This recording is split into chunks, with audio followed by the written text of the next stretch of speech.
The terrors of the Sundarbans. It was the middle of the month of Asar, yet there hadn't been much rain this year. I was sitting in our rooftop room watching the sky. Suddenly, hearing a thumping sound on the stairs, I looked back to see Puhu entering the room. As soon as he arrived, he said, "Hurry up, Aranya-Dadu is here. He asked me to call you."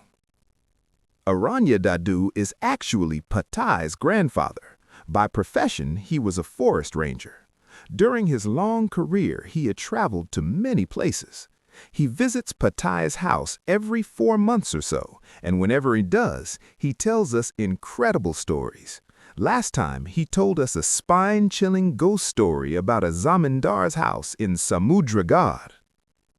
By the time we reached Patai's house, big droplets of rain had started to fall. The rest of our friends had already gathered on the front veranda. Sajne, who loves to eat, was already munching on chips from a packet.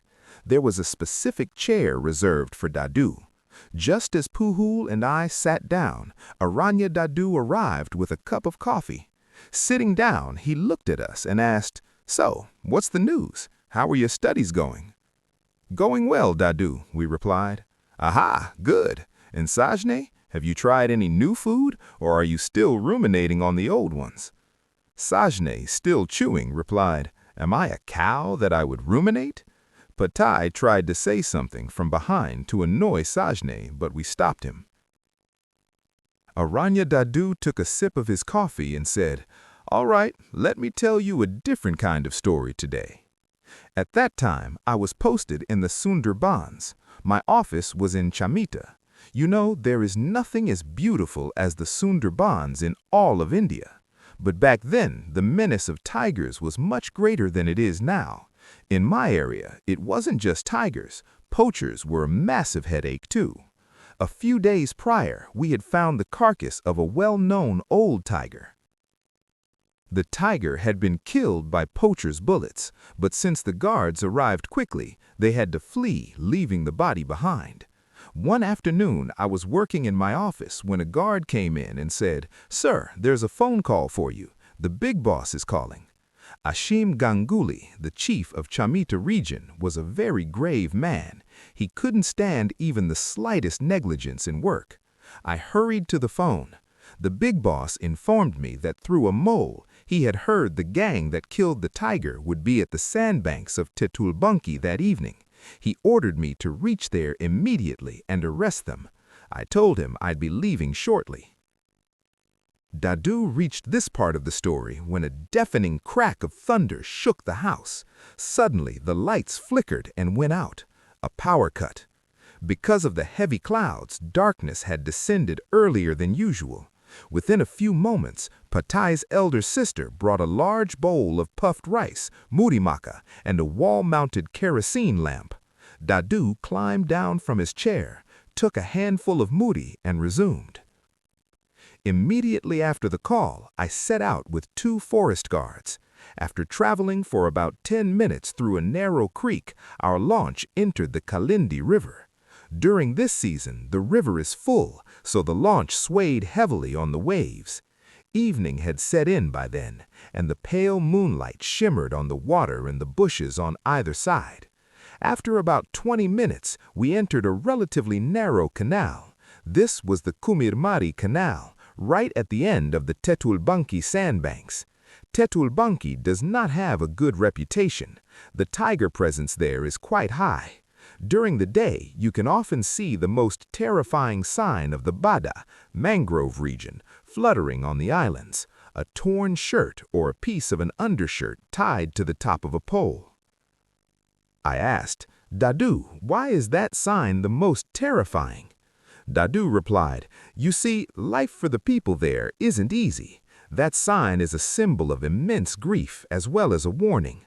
If a person is taken or killed by a tiger on an island, their companions tie a piece of their clothing to a stick and plant it there. It means a tiger killed a man here." Anyway, listen. Many islands in the Sundarbans have old crumbling bungalows. Most were built during the time of Sir Hamilton. There was one at Tetulbanki too. We headed there, hoping the poachers might be hiding inside. Surrounded by wild hetal and goran bushes, the house stood in the evening gloom like an ancient beast. There were no doors left. We entered as silently as possible. But the house was empty. Forget poachers, there was nothing but rats and bats. We felt discouraged. Had they found out we were coming? Regardless, since we had come this far, we decided to wait. The three of us crouched in a room. The guards with me were Bikash Pramanik and Ismail. Bikash used to be a baule, a woodcutter or honey collector. A tiger had taken his only son. After that, he joined the forest department. Ismail was our launch driver. As the night deepened, the forest changed. The sounds of insects and crickets from the bushes reached our ears. Somewhere in the distance, we heard a deer's warning call. I checked my watch with a torch. It was 8 p.m.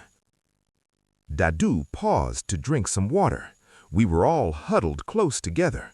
A cold, damp wind made the lamp flame flicker, causing our shadows to dance on the wall. Dadu put a fennel lozenge in his mouth and continued. We were waiting, and Bakas was occasionally peeking out of the window. I was about to tell him to stop when I realized the outside had become unnervingly silent. All the insect noises had abruptly stopped. At that very moment, I heard it too. Over the sound of the water lapping in the canal, a faint, rasping voice reached our ears. Someone was wailing and calling out, "Father, it's me, your Gadai. Come to me, Father."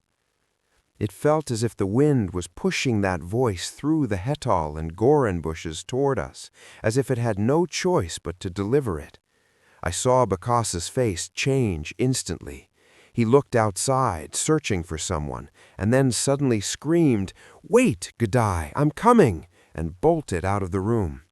Ismail immediately cried out, "Disaster! Sir, come quickly!" and ran after him. When I got outside, the darkness had thickened. From every corner of the island, that ethereal voice was calling, "Father, it's me! Come to me, Father! Come!" While chasing Bakas, I asked Ismail, "Who is Gadai, and why did Bakas run out like that?" Ismail replied, "Sir, Gadai is Bakasta's son. The Boro Mamu, the tiger, took him last year. This is a Bego Bhoot, sir. Hurry, or we won't be able to save him." Hearing this, a wave of terror surged through my body. How could a boy killed by a tiger call like that?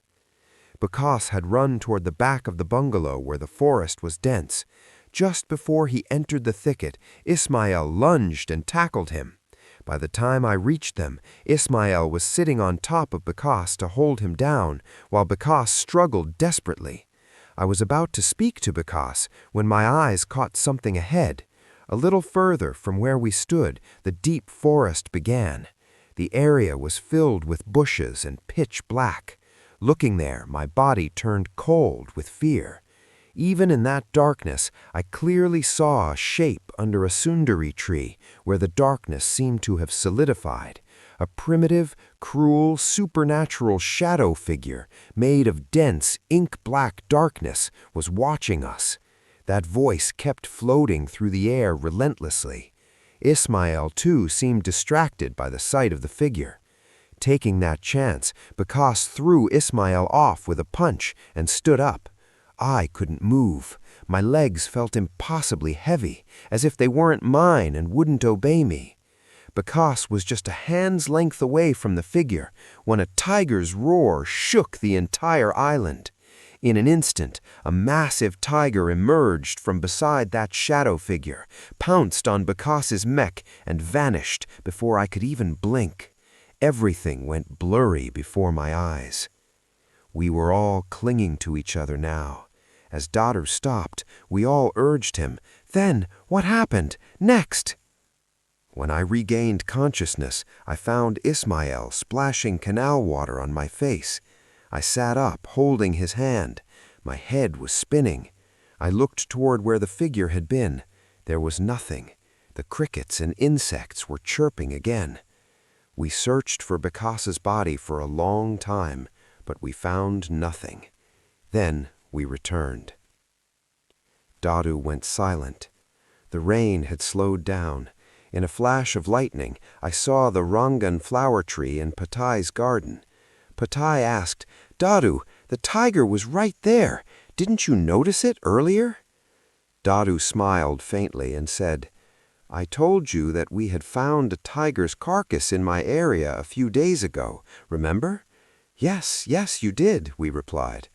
"I had seen that dead tiger. It had no tail. Perhaps it lost it in a fight, or the poachers had cut it off."